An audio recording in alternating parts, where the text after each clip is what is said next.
नमस्कार मित्रांनो. या पवित्र भूमीवर जेव्हा काळ स्वतः शांत होतो, शब्दही जणू मौन धारण करतात आणि मनुष्य आपल्या अंतर्मनाशी संवाद साधतो, तेव्हा ती रात्र म्हणजे मौनी अमावस्या. या दिवशी केलेला एक क्षणाचा संयम, एक मौनाचा श्वास आयुष्याची दिशा बदलू शकतो, असे आपल्या ऋषींनी सांगून ठेवले आहे.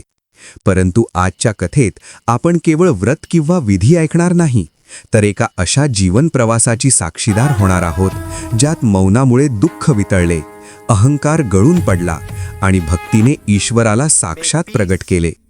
जंगल, नदी, आश्रम, देवालये, ऋषी, देवी देवता यांच्या सानिध्यात घडलेली ही कथा प्रत्येक मनाला स्पर्श करेल, प्रत्येक अंतःकरणात प्रकाश पेरणारी ठरेल. म्हणूनच मन शांत करा, विचार थांबवा आणि भक्तीने हृदय उघडा, कारण या कथेत दडलेले आहे जीवन आनंदी करण्याचे खरे रहस्य. चला तर मग आता ही पवित्र कथा सुरू करूया. ही कथा मनाला स्पर्श करत असेल तर धार्मिक मराठी या चॅनलला नक्की जोडा. आपली भक्ती शब्दांत व्यक्त करा आणि अनुभव आम्हाला कळवा. पहाटेच्या कोवळ्या प्रकाशात नर्मदेचा तीर अधिकच पवित्र भासत होता. नदीच्या लहरींवर उमटणारी सूर्यकिरणे जणू देवतेचे आशीर्वाद पसरवत होती आणि त्या दिव्य वातावरणात सोमदत्त शांतपणे बसला होता. अजूनही त्याने मौन सोडले नव्हते, कारण त्या शांततेत त्याला पहिल्यांदाच स्वतःचा श्वास, हृदयाचे ठोके आणि मनातील विचारांचा खरा अर्थ कळत होता. आश्रमातून शिष्य बाहेर आले. त्यांनी हवनासाठी लाकूड जमवले, कुणी फुलांच्या माळा गुंफल्या, कुणी नदीतून पवित्र जल भरून आणले आणि या सर्व हालचालींमध्येही सोमदत्ताच्या अंतःकरणात एक वेगळीच स्थिरता उतरली होती. ऋषी काश्यपांनी सकाळची संध्या पूर्ण करून शिष्यांना उपदेश केला की मौनी अमावस्या ही केवळ न बोलण्याची रात्र नसून अंतर्मनातील कोलाहल शांत करण्याचा मार्ग आहे. शब्द थांबले की अहंकार विरतो आणि अहंकार विरला की देव जवळ येतो. हे ऐकताना सोमदत्ताचे डोळे भरून आले, कारण त्याच्या आयुष्यातील सगळ्या वेदना त्याच्या न बोललेल्या रागातूनच जन्माला आल्या होत्या. उपदेश संपल्यानंतर ऋषींनी त्याला जवळ बोलावले, अजूनही मौनातच.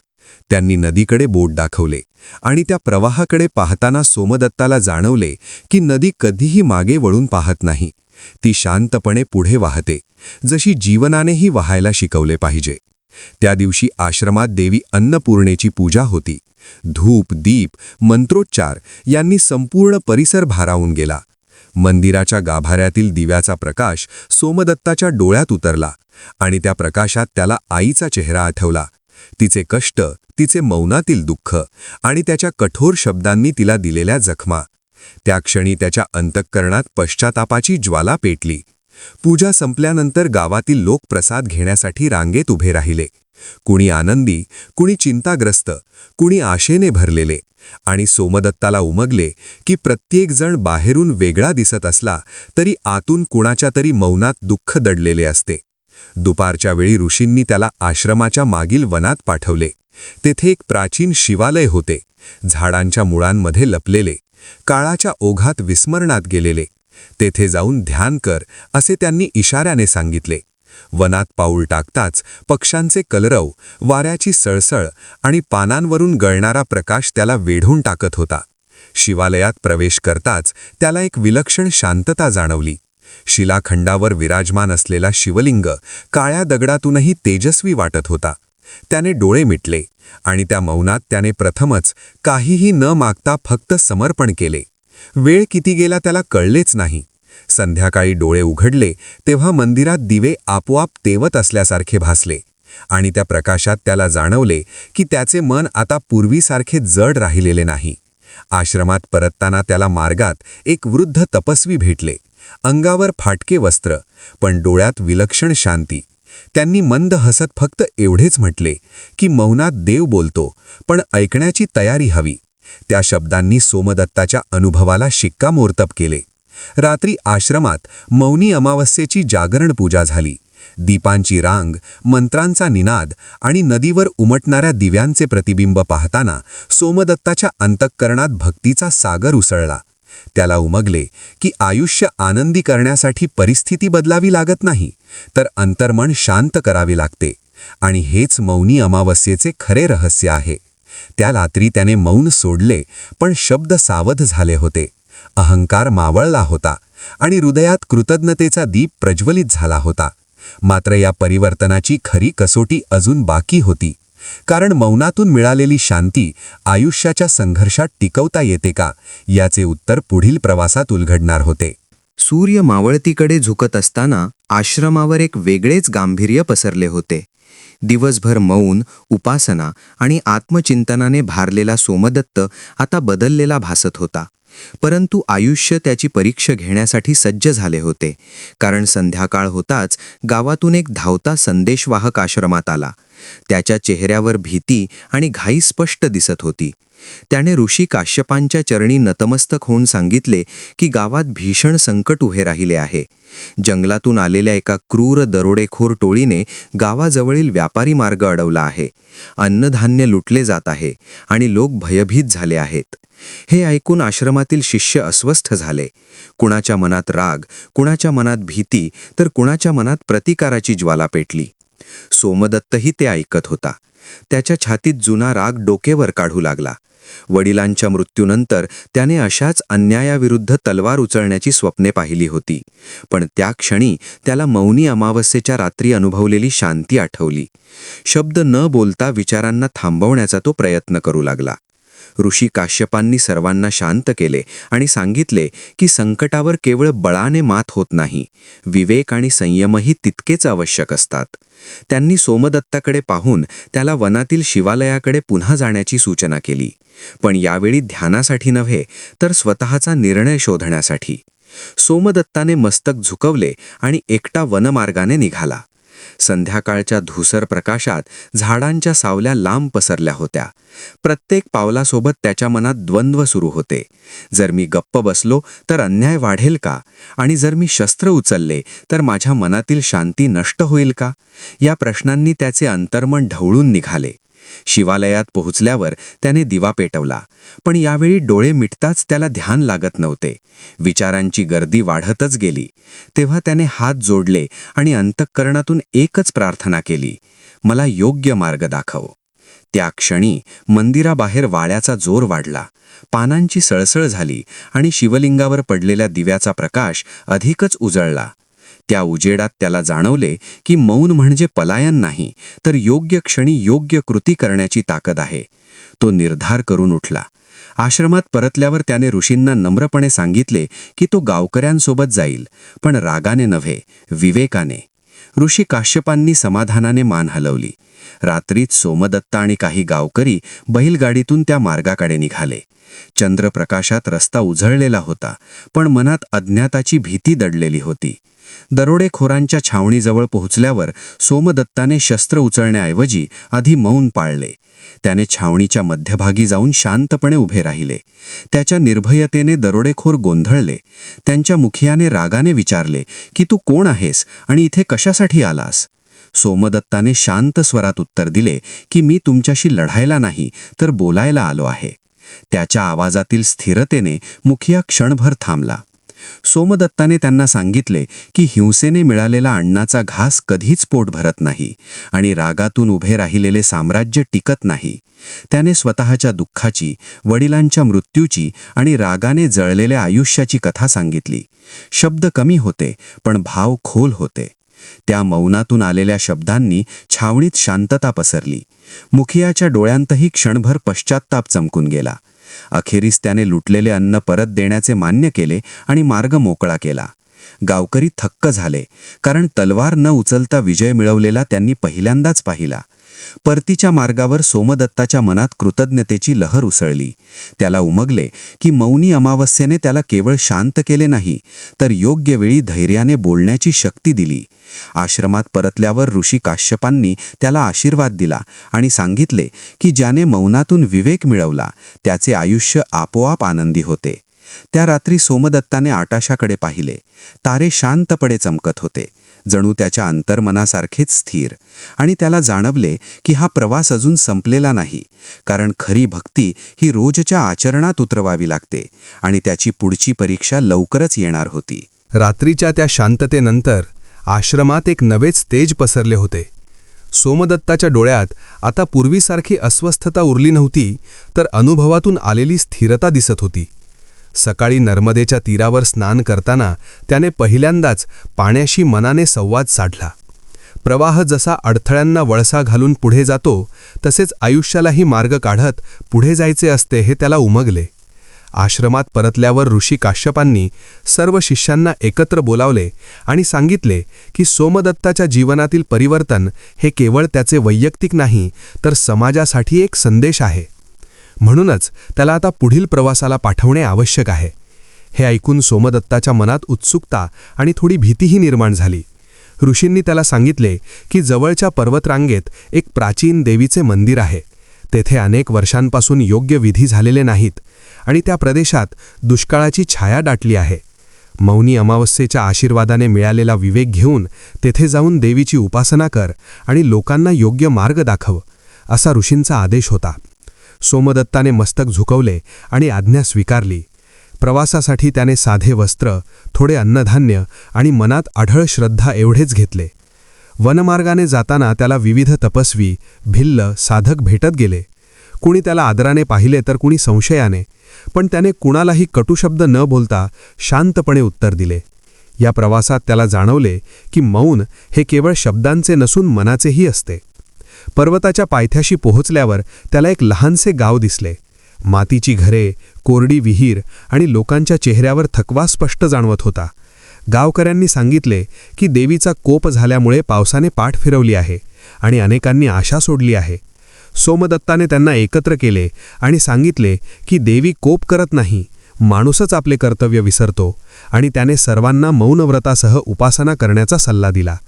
सुरुवातीला लोक साशंक होते, पण त्याच्या डोळ्यांतील विश्वास पाहून ते तयार झाले. मंदिराकडे जाणारा मार्ग काटेरी झुडपांनी व्यापलेला होता, पण सर्वांनी मिळून तो साफ केला. मंदिरात प्रवेश करताच सोमदत्ताच्या अंगावर शहारे आले. काळ्या दगडातून कोरलेली देवीची मूर्ती, तिच्या नेत्रांतील गूढ तेज आणि सभोवतालचे नीरव शांत वातावरण त्याला अंतर्मुख करत होते. त्याने मौनी अमावस्येच्या विधीप्रमाणे उपवास, मौन आणि ध्यान सुरू केले. गावकरीही त्याच्यासोबत सहभागी झाले. पहिल्या दिवशी काहीच घडले नाही. दुसऱ्या दिवशीही आकाश कोरडेच होते. लोकांच्या मनात शंका वाढू लागली, पण सोमदत्ताने त्यांना धीर दिला आणि सांगितले की श्रद्धेची परीक्षा ही वेळ घेते. तिसऱ्या दिवशी संध्याकाळी आकाशात ढगांची हलकी गर्दी जमू लागली. वाऱ्याची दिशा बदलली आणि मंदिरात दीप आपोआप अधिक तेजस्वी भासू लागला. त्या रात्री सोमदत्ताला स्वप्नात देवीचे दर्शन झाले. तिने त्याला सांगितले की मौनात केलेली भक्ती माझ्यापर्यंत पोहोचली आहे, पण खरी रूपा तेव्हाच फलित होते जेव्हा माणूस अहंकार सोडतो. सकाळी डोळे उघडताच पावसाच्या पहिल्या थेंबाने त्याच्या कपाळावर स्पर्श केला. क्षणातच मुसळधार पाऊस सुरू झाला. गावकरी आनंदाने जल्लोष करू लागले. कोरडी विहीर भरू लागली, शेतात पाणी साचू लागले आणि लोकांच्या चेहऱ्यावर आशेचे हास्य उमटले. त्या क्षणी सोमदत्ताने देवीच्या चरणी मस्तक टेकवले आणि अंतःकरणातून कृतज्ञता व्यक्त केली. त्याला उमगले की मौनी अमावस्या केवळ एका दिवसाची साधना नाही, तर जीवनभर जपायचा संस्कार आहे. काही दिवसांनी तो गावातून निघाला तेव्हा लोकांनी त्याला देवदूतासारखा निरोप दिला, पण त्याने स्वतःला साधा सेवकच मानले. पुढील प्रवासात त्याला अजून कितीतरी लोकांचे दुःख, श्रद्धा आणि परीक्षा भेटणार होत्या, आणि त्या प्रत्येक ठिकाणी मौनातून आलेला विवेकच त्याचा खरा शस्त्र ठरणार होता, हे त्याच्या मनात आता ठामपणे रुजले होते. देवीच्या कृपेनंतर पर्वतीय गाव मागे टाकत सोमदत्त पुन्हा एकदा प्रवासाला निघाला. पावसाने धुतलेली धरती, ओलसर वारा आणि नव्या अंकुरांनी त्याच्या मनालाही नवं चैतन्य दिले होते. पण या समाधानाबरोबरच त्याच्या अंतःकरणात एक सूक्ष्म प्रश्न उभा राहू लागला. ही कृपा माझ्यामुळे झाली की देवीच्या इच्छेने? आणि या प्रश्नाचे उत्तर शोधत तो पुढे चालत राहिला. काही दिवसांच्या प्रवासानंतर तो एका विशाल नदीच्या काठी पोहोचला. ही नदी नर्मदेपेक्षाही अधिक रुंद आणि गंभीर भासत होती. काठावर एक भव्य राजवाडा आणि त्यासमोर प्राचीन देवालय होते. त्या प्रदेशावर राजा यशोधर राज्य करत होता. पराक्रमी, न्यायप्रिय, पण अलीकडेच त्याच्या मनात अस्थिरता निर्माण झाली होती. राजवाड्यात वैभव होते, पण राजाच्या डोळ्यात शांतता नव्हती. सोमदत्त नदीकाठी विश्रांती घेत असतानाच राजाचे सैनिक त्याच्याजवळ आले. त्यांनी त्याला दरबारात नेले, कारण मौनातून गावात पाऊस पाडणाऱ्या साधकाची कथा त्या प्रदेशात पोहोचली होती. दरबारात सोन्याचे खांब, रेशमी वस्त्रे आणि सुगंधी धूप असूनही सोमदत्ताला तेथे एक अदृश्य रिकामेपण जाणवले. राजाने त्याला सन्मानाने बसवले आणि विचारले की तुझ्या साधनेचे रहस्य काय आहे. सोमदत्ताने नम्रपणे उत्तर दिले की रहस्य काहीच नाही, मौनात स्वतःला पाहण्याची तयारी हेच सर्वात मोठे साधन आहे. हे ऐकून राजा क्षणभर शांत झाला, पण लगेचच त्याने आपले दुःख उघड केले. माझ्याकडे राज्य आहे, संपत्ती आहे, प्रजा आहे, पण तरीही मन अस्वस्थ आहे. रात्रभर झोप लागत नाही, निर्णय घेताना भीती वाटते. याचे कारण काय? सोमदत्ताने त्याच्याकडे पाहून सांगितले की बाहेरचा आवाज जितका वाढतो तितका आतला आवाज ऐकू येत नाही. राजाने त्या शब्दांचा अर्थ जाणून घेण्याची इच्छा व्यक्त केली. तेव्हा सोमदत्ताने त्याला मौनी अमावस्येच्या दिवशी नदीकाठी मौनव्रत करण्याचा सल्ला दिला. राजदरबारातील काही जणांनी याला विरोध केला, कारण राजाने मौन पाळणे म्हणजे दुर्बलतेचे लक्षण समजले जात होते. पण राजा यशोधराने त्या दिवशी सर्वांना दूर पाठवले आणि नदीकाठी एकटाच बसला. सुरुवातीला त्याला अस्वस्थता जाणवली. सत्ता, शत्रू, भवितव्य या विचारांनी मन भरून गेले. पण हळूहळू नदीच्या प्रवाहासोबत त्याचे श्वास स्थिर होऊ लागले. मौनात त्याला उमगले की अनेक निर्णय त्याने भीतीपोटी घेतले होते, न्यायापोटी नव्हे. त्या रात्री त्याच्या मनातील ओझे हलके झाले. सकाळी तो सोमदत्ताकडे आला आणि डोळ्यात कृतज्ञता होती. त्याने सांगितले की आज पहिल्यांदाच मला राजा नसून माणूस असल्याची जाणीव झाली. राजाने त्याला संपत्ती देण्याची इच्छा व्यक्त केली, पण सोमदत्ताने ती नाकारली आणि सांगितले की मौनातून मिळालेला आनंद विकत घेता येत नाही. मात्र राजाने एक वचन दिले की तो राज्यकारभार करताना प्रत्येक निर्णयापूर्वी काही क्षण मौन धारण करेल. सोमदत्ताने देवालयात जाऊन शिवाच्या चरणी नतमस्तक झाले आणि त्या शांत गाभाऱ्यात त्याला जाणवले की अहंकाराची छाया त्याच्याही मनात डोकावत होती. लोकांनी दिलेला मान, झालेल्या चमत्कारांची चर्चा या सगळ्यांपासून स्वतःला दूर ठेवणे हीच खरी परीक्षा आहे. त्या दिवशी त्याने स्वतःशीच ठरवले की मी केवळ साधक राहीन, मार्ग दाखवणारा, पण केंद्रस्थानी कधीच राहणार नाही. राजवाड्यापासून दूर जाताना त्याने नदीकडे शेवटचा कटाक्ष टाकला. प्रवाह अजूनही शांतपणे पुढे जात होता, कोणतीही स्तुती न मागता, कोणताही गर्व न बाळगता. आणि सोमदत्ताला उमगले की मौनी अमावस्येचा खरा अर्थ हाच आहे, कर्म करत राहणे पण अहंकाराला मौनात ठेवणे. पुढील प्रवासात त्याला अजून एक मोठी परीक्षा सामोरी जाणार होती, जिथे मौन आणि भक्ती यांच्यातील सीमारेषा अधिक सूक्ष्म होणार होती. आणि त्या परीक्षेत तो स्वतःला किती ओळखतो हे ठरणार होते. राजवाड्याचा प्रदेश मागे पडताच सोमदत्त पुन्हा वनमार्गावर आला. यावेळी त्याच्या पावलांत थकवा नव्हता, पण मनात सूक्ष्म जागरूकता होती. कारण राजाकडून मिळालेला सन्मान, लोकांच्या नजरा आणि स्तुतीची कुजबूज त्याला सावध करत होती. अहंकार हळूच डोकावतो तेव्हा साधकाची खरी कसोटी सुरू होते, हे त्याला कळून चुकले होते. काही दिवसांच्या प्रवासानंतर तो एका घनदाट अरण्यात पोहोचला, जिथे सूर्यप्रकाशही जमिनीपर्यंत पोहोचायला कचरायचा. उंच वृक्ष, गुंतलेली वेली आणि सतत ऐकू येणारा अज्ञात जीवांचा आवाज या सगळ्यांनी वातावरण रहस्यमय केले होते. या अरण्याच्या मध्यभागी एक प्राचीन तपोवन होते, जिथे अनेक ऋषी वर्षानुवर्षे तपश्चर्या करत होते. या तपोवनात प्रवेश करताच सोमदत्ताला एक वेगळीच ऊर्जा जाणवली. जणू प्रत्येक झाड, प्रत्येक दगड काहीतरी सांगू पाहत होता. तपोवनातील प्रमुख ऋषी गौतम वृद्ध होते, देह कृश पण डोळ्यांत विलक्षण तेज.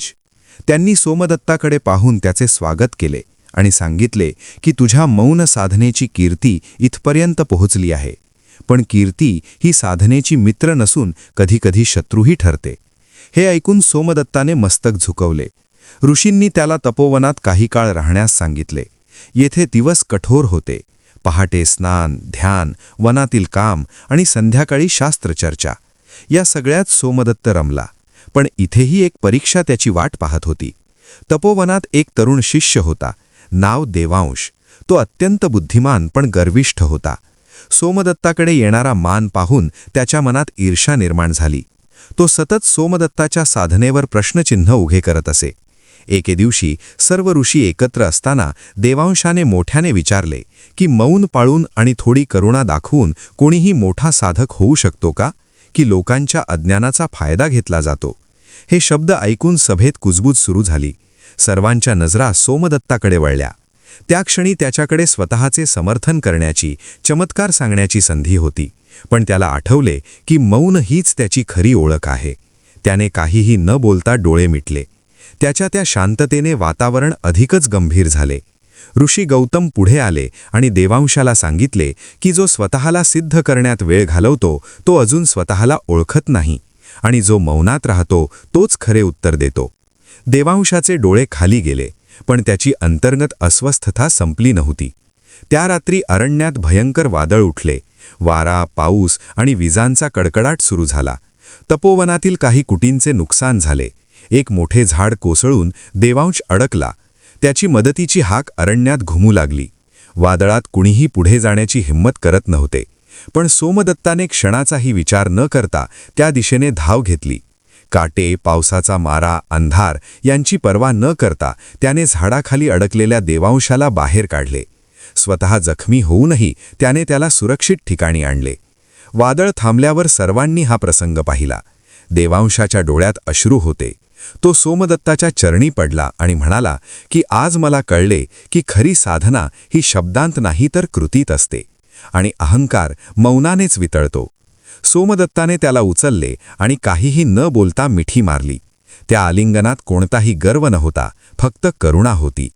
ऋषी गौतमांनी सर्वांना सांगितले की मौनी अमावस्येची साधना जर जीवनभर टिकवायची असेल तर प्रत्येक अपमान, प्रत्येक स्तुती, प्रत्येक संकट याला समभावाने स्वीकारावे लागते. त्या दिवशी सोमदत्ताने तपोवनात शिवपूजा केली. धूप, दीप आणि पानाफुलांत त्याने स्वतःचे अहंकारही अर्पण केले. त्याला जाणवले की मौन ही पळवाट नसून सतत जागरूक राहण्याची साधना आहे. तपोवनातून निघताना ऋषींनी त्याला आशीर्वाद दिला आणि सांगितले की आता तुझा प्रवास अंतमुखतेकडून लोकमंगलाकडे वळणार आहे, कारण जे स्वतःला ओळखतो तोच इतरांना मार्ग दाखवू शकतो. अरण्य मागे पडत असताना सोमदत्ताच्या मनात शांतता होती, पण त्याला माहीत होते की पुढील प्रवासात त्याला सर्वात कठीण प्रश्नाचा सामना करावा लागणार आहे, जेव्हा मौन, भक्ती आणि कर्तव्य यांच्यातील समतोल साधायचा असेल. आणि त्याच परीक्षेत त्याच्या जीवनाचा खरा अर्थ पूर्णपणे उलगडणार होता. नगर मागे टाकत सोमदत्त पुन्हा एकदा एकटाच मार्गक्रमण करू लागला.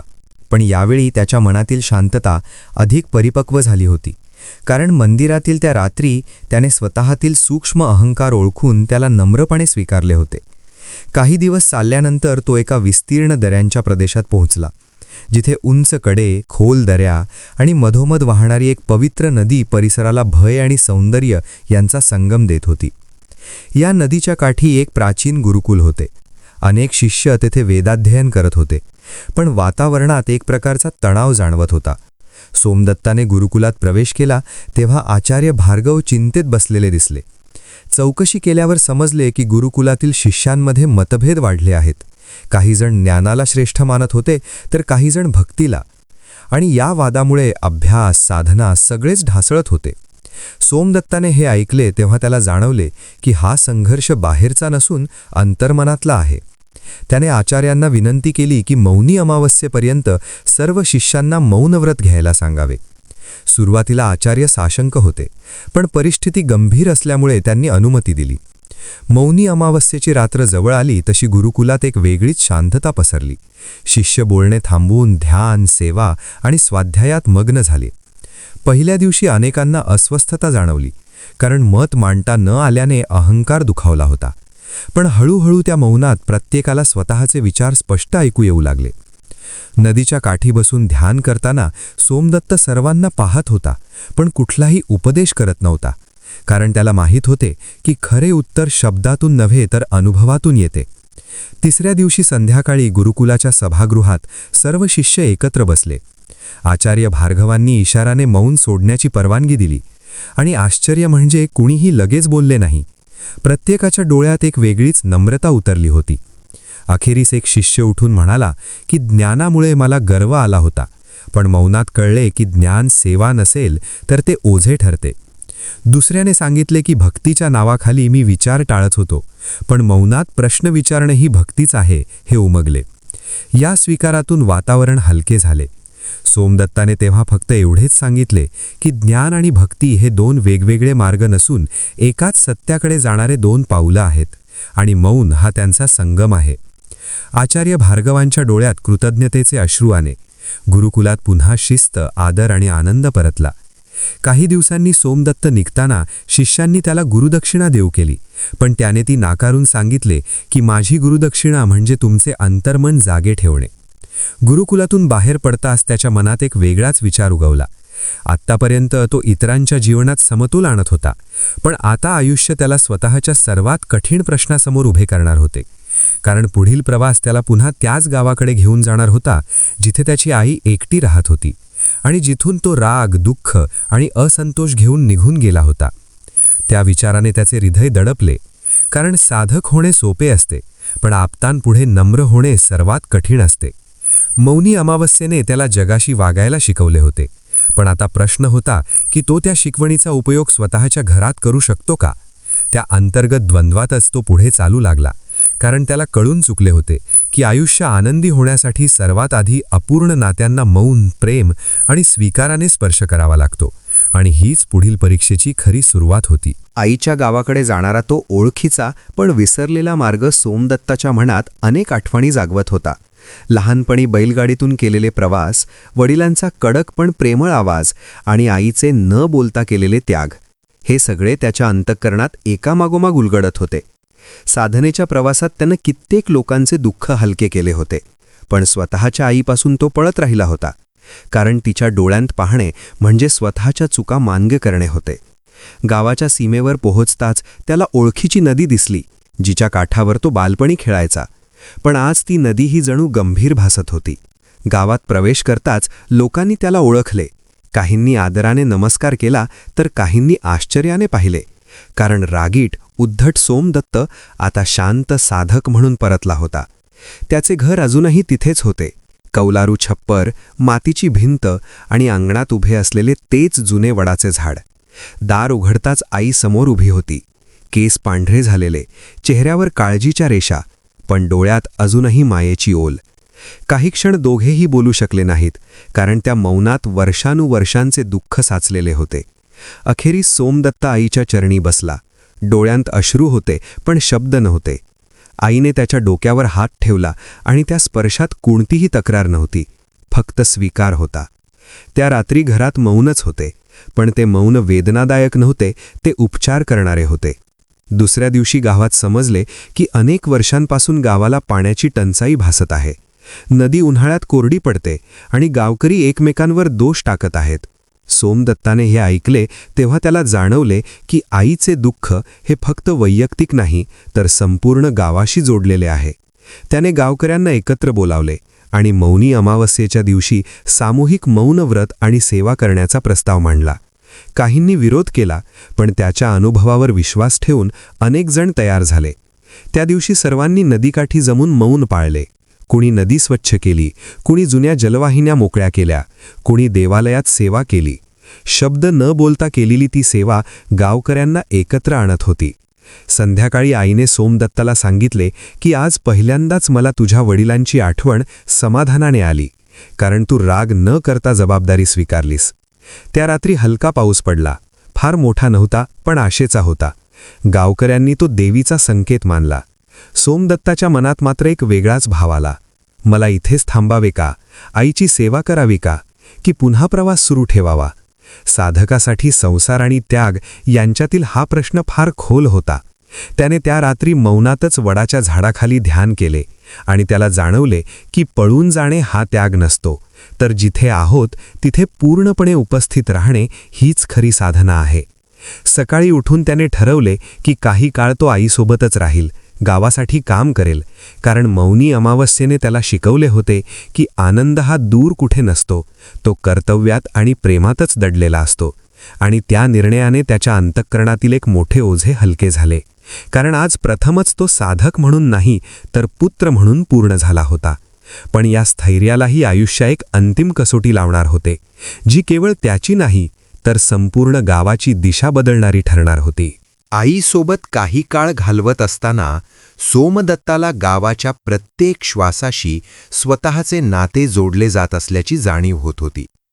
पहाटे आईसाठी नदीवरून पाणी आणणे, देवालयात दिवा लावणे, शेतकऱ्यांसोबत श्रम करणे, या साध्या कृतींतच त्याला मौनाची खरी अनुभूती येत होती. पण आयुष्य जेव्हा स्थिर वाटू लागते तेव्हाच परीक्षा उभी राहते. एका दुपारी दूरच्या राज्यातून आलेल्या काही घोडेस्वारांनी गावात प्रवेश केला. त्यांच्या चेहऱ्यावर कठोरता आणि गर्व स्पष्ट दिसत होता. त्यांनी जाहीर केले की राजाने या प्रदेशावर कर वाढवण्याचा आदेश दिला आहे, कारण नवीन राजवाडा आणि सैन्याची व्यवस्था करण्यासाठी धन आवश्यक आहे. हे ऐकताच गावकऱ्यांमध्ये असंतोष पसरला.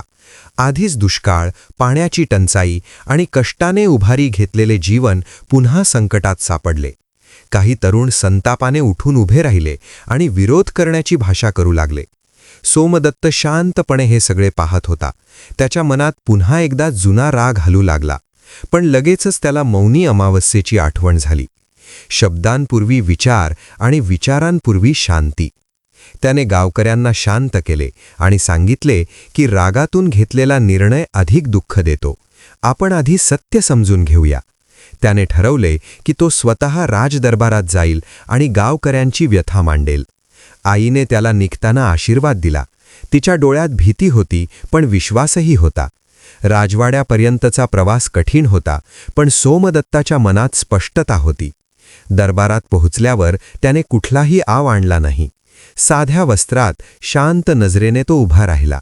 राजाने त्याला पाहून विचारले की तू कोण आहेस?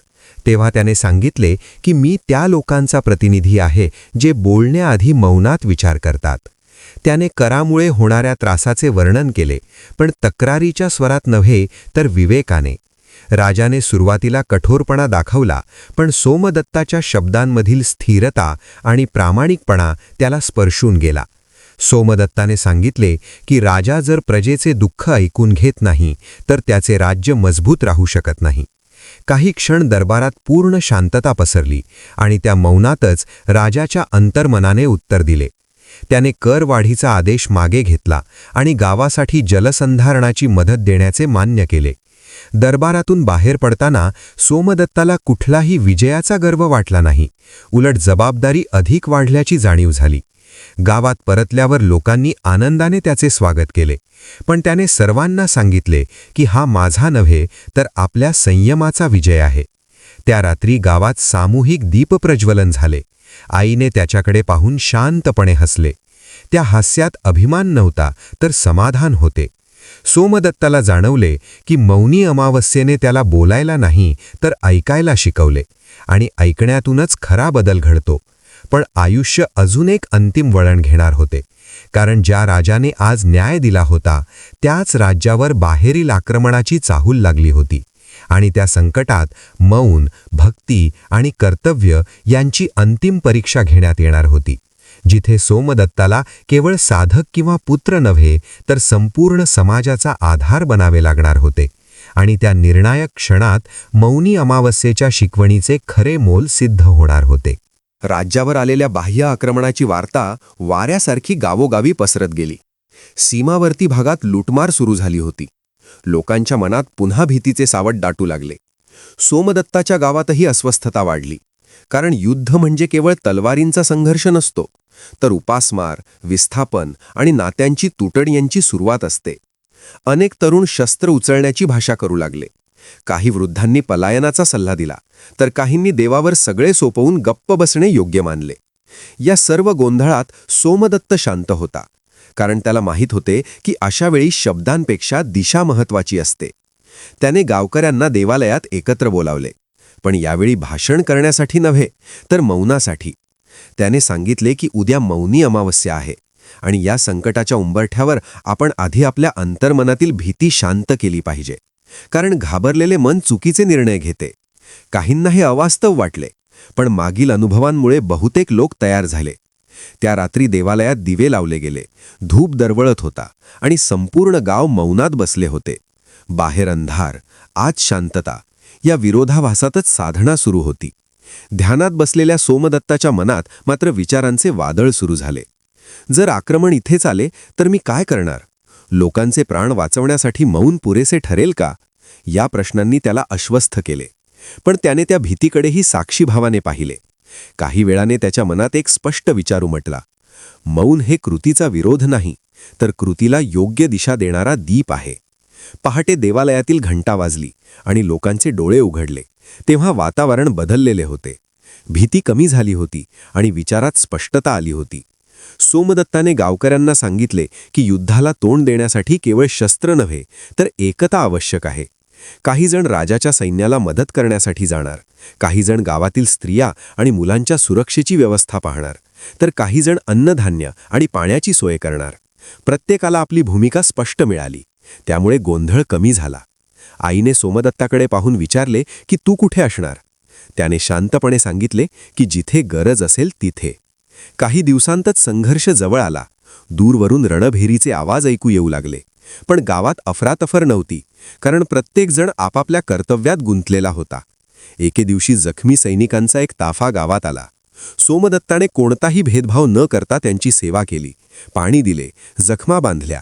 काही सैनिक शत्रुपक्षातीलही होते, पण त्यालाही त्याने तसाच आधार दिला. हे पाहून अनेक जण चकित झाले. कुणीतरी विचारले की शत्रूची सेवा का करतोस? तेव्हा त्याने उत्तर दिले की दुःखाला शत्रू नसतो. त्या रात्री युद्धाची दिशा बदलली. राजाचे सैन्य वरचढ ठरले आणि आक्रमण मागे हटले. गाव सुरक्षित राहिले. लोकांच्या चेहऱ्यावर सुटकेचे हास्य आले. पण सोमदत्ताच्या मनात विजयाचा आनंद नव्हता, तर एक खोल शांतता होती. कारण त्याला कळून चुकले होते की हिंसा टाळता आली नाही, पण तिचे परिणाम कमी करता आले, आणि तेच मोठे यश आहे. युद्ध संपल्यानंतर राजाचा दूत गावात आला. त्याने सोमदत्ताला दरबारात येण्याचे आमंत्रण दिले. राजाला त्याच्या संयम, सेवाभाव आणि विवेकाबद्दल कृतज्ञता व्यक्त करायची होती. पण सोमदत्त द्विधा मनस्थितीत पडला. कारण सत्ता आणि सन्मान यांचा मार्ग पुन्हा अहंकाराकडे घेऊन जाऊ शकतो हे त्याला माहीत होते. त्या रात्री त्याने पुन्हा एकदा मौनात ध्यान केले आणि त्याला जाणवले की आता त्याचा प्रवास अंतिम टप्प्याकडे जात आहे, जिथे त्याला ठरवावे लागणार आहे की तो समाजातच राहून मार्गदर्शन करणार की पूर्णपणे अंतर्मुख होणार. हा निर्णय केवळ त्याच्या नाही तर अनेकांच्या आयुष्यावर परिणाम करणारा ठरणार होता. आणि त्याचे उत्तर पुढील मौनी अमावस्येच्या दिवशीच स्पष्ट होणार होते. कारण त्या दिवशी त्याला स्वतःच्या जीवनाचा अंतिम अर्थ सापडणार होता. राजदरबारातील त्या बदललेल्या वातावरणात काही काळ गेल्यानंतर सोमदत्ताला स्पष्टपणे जाणवू लागले की आता त्याची भूमिका पूर्ण झाली आहे. कारण जिथे विवेक रुजतो तिथे मार्गदर्शकाने मागे सरणे हाच खरा धर्म असतो. एका मौनी अमावस्येच्या सकाळी तो राजवाड्यातील देवालयात एकटाच बसला होता. धुपाचा मंद सुगंध दरवळत होता आणि दिव्याची ज्योत स्थिर होती. त्या शांततेत त्याने मनाशीच ठरवले की आता या कथेला पूर्णविराम देण्याची वेळ आली आहे. त्याने राजाला आणि दरबारातील प्रमुखांना बोलावून सांगितले की मौन, भक्ती आणि कर्तव्य यांचा समतोल तुम्ही आता स्वतः राखू शकता. माझी गरज इथे उरलेली नाही. राजाचे डोळे भरून आले. त्याने विनंती केली की राज्य सोडू नकोस. पण सोमदत्ताने नम्रपणे उत्तर दिले की जो सतत प्रकाशासमोर उभा राहतो तो इतरांचे डोळे दिपवतो. खरी सेवा म्हणजे लोकांना स्वतःचा दीप पेटवायला शिकवणे. त्याने कोणताही सन्मान स्वीकारला नाही, कुठलंही वैभव घेतले नाही. फक्त मौनाचा आशीर्वाद देऊन तो निघून पडला. तो पुन्हा नर्मदेच्या तीरावर आला, जिथे या प्रवासाची सुरुवात झाली होती. नदीचा प्रवाह अजूनही तसाच शांत होता, पण सोमदत्त आता बदललेला नव्हता. तो पूर्ण झाला होता. त्याने नदीत स्नान केले, काठावर बसून डोळे मिटले आणि अंतःकरणातून कृतज्ञता व्यक्त केली. राग, दुःख, अहंकार या सगळ्यांना त्याने मनात नमस्कार केला, कारण त्यांच्यामुळेच त्याला मौनाचे मोल कळले होते. त्या क्षणी त्याला जाणवले की आनंदी आयुष्य मिळवण्यासाठी काही मिळवावे लागत नाही, तर काही सोडावे लागते. अपेक्षा, गर्व आणि सतत बोलण्याची गरज, याच त्यागातून खरे समाधान जन्माला येते. मौनी अमावस्या म्हणजे उपवास, स्नान किंवा विधी एवढेच नाहीत, तर आयुष्यभर जपायचा एक संस्कार आहे. योग्य वेळी मौन पाळण्याचा, योग्य वेळी सत्य बोलण्याचा आणि प्रत्येक कृतीत करुणा ठेवण्याचा. सोमदत्त हळूहळू वनमार्गात विलीन झाला, कुणालाही न सांगता, कुठलाही ठसा न ठेवता. पण ज्या ज्या ठिकाणी तो गेला होता तिथे लोकांच्या आयुष्यात एक शांत दीप पेटलेला राहिला. गावात आई शांतपणे देवालयात दिवा लावत होती. राजदरबारात निर्णय घेण्याआधी मौन पाळले जात होते. गुरुकुलात ज्ञान आणि भक्ती एकत्र नांदत होते आणि प्रत्येक मौनी अमावस्येला लोक शब्द थांबवून अंतर्मन ऐकू लागले होते. म्हणूनच ही कथा एका व्यक्तीची नसून एका मार्गाची आहे, जो मार्ग आयुष्य आनंदी करतो, दुःख हलके करतो आणि माणसाला माणूस म्हणून पूर्ण करतो. आणि या पवित्र कथेतून एकच सत्य उजागर होते की ज्याने मौनाला मित्र केले त्याच्या आयुष्यात कधीही अंधार टिकत नाही, कारण मौनातच ईश्वर वास करतो आणि त्याच मौनातून जीवनाला खरा अर्थ प्राप्त होतो. इथपर्यंत तुम्ही ही पवित्र कथा ऐकली, वाचली, मनात उतरवली असेल तर नक्कीच तुमच्या अंतःकरणात काहीतरी हल्ले असेल. ही कथा केवळ एका व्यक्तीची नाही, तर प्रत्येक अशा माणसाची आहे जो आयुष्याच्या गोंधळात शांततेचा शोध घेतो. मौनी अमावस्येचा खरा अर्थ म्हणजे बाहेरच्या आवाजांपेक्षा आतल्या आवाजाला ऐकण्याची कला. आजच्या धावपळीच्या जीवनात क्षणभर थांबून विचार करणे, मौनात स्वतःला ओळखणे आणि भक्तीला आचरणात उतरवणे हेच खरे साध्य आहे. जर ही कथा तुमच्या मनाला स्पर्श करून गेली असेल तर ती भावना इथेच थांबू देऊ नका, ती पुढे पोहोचू द्या. तुमचा एक छोटासा पाठिंबा अशा अनेक भक्तांपर्यंत ही कथा पोहोचवू शकतो, ज्यांना आज अशाच शब्दांची, अशाच शांततेची गरज आहे. भक्तांनो, धार्मिक मराठी चॅनलला सबस्क्राईब करा आणि बेल आयकॉन दाबा. कथा आवडली तर लाईक करा आणि भक्तिभावाने कमेंट करा.